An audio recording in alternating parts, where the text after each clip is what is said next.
We are a for-profit company, but we do have an impact community mindset. So how does that work?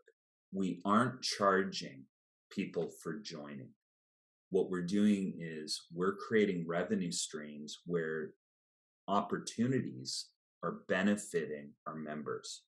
And we have one rule: everything within eQuo has to benefit the members. And if it doesn't, so for instance, we wouldn't take on a deal that benefited eQuo financially, but it wasn't representing the members' interest. That wouldn't happen. What we are doing is we're securing partnerships. So for example, we're working with key capital providers and alternative platforms, and we take a percentage of deal flow. So an example is we're working with eCapital, which is a factoring company, Rice Effects, which is a currency exchange company, Dry Run, which is Blaine Birch's software as a service company focused on financial forecasting and cash flow management. We've got a deal with Front Funder as one of the crowdfunding platforms. We take a percentage of deal flow. So those are some of the natures of what we're doing. We also have lead management fees.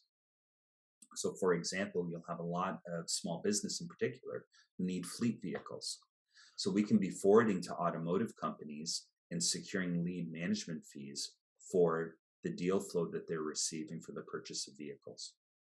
So all of those things are some of the areas that we're focused on.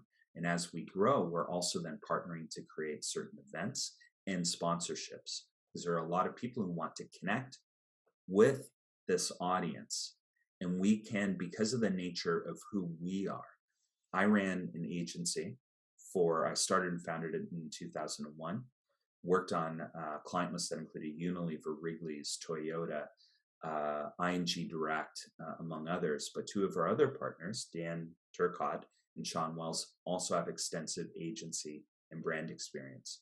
So we're kind of this miniature agency. All of the branding work that you see with eQuo, all of the videos, all of the UI, UX was all internally done. So we have those capabilities. So from a sponsorship standpoint, early on, we have a whole revenue source that's coming in from there. But now later, as we start to look at introducing talent solutions, we then start to add additional revenue streams. So if we look, for instance, at freelancers, and we're increasingly in a position where we have a distributed marketplace, but also a remote workforce. We have fractional jobs that are coming up. Freelancers and this gig economy is happening far, far, far more often for a whole host of reasons. There's two things that are an outcome of this. One of which is when I was running my companies, I would know next June, I would have a major project coming up, say with Unilever, and I need to augment my team. There's no existing platform that I can find and book the people that I'm looking for that far ahead. On the flip side, you've got freelancers who hate having to find and secure work.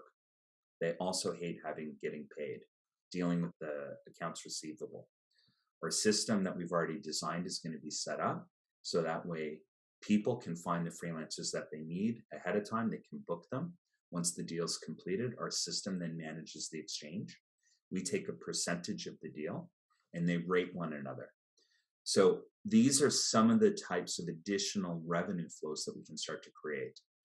As we progress, though, they increase more substantially because we are operating as a cooperative community. One example, taking the talent solutions, one of the things that freelancers don't really have access to anymore is benefits. Once we have 50,000 people within a region as freelancers, we can introduce an equal benefits program, and so on and so on. So our business model is established to not rely on any one revenue stream, but in fact, to create multiple revenue streams as we grow based on what is of value to our membership base. As we said, we are a for-profit company, but we are an impact philosophy. So the ROI is more than just financial. The ROI is our system is going to be reducing the cost of borrowing in capital. We're going to be increasing the amount of approvals, reducing the barriers faced while accessing funding and capital. We're going to be providing a greater number of funding and credit alternatives, All of this is leading to a reduction in the stress and anxiety entrepreneurs face and increasing the emotional and financial support. So at the end of the day, what we're doing is proving that small investors matter. Uh, and that means that so do all of the investors and capital providers who are supporting small.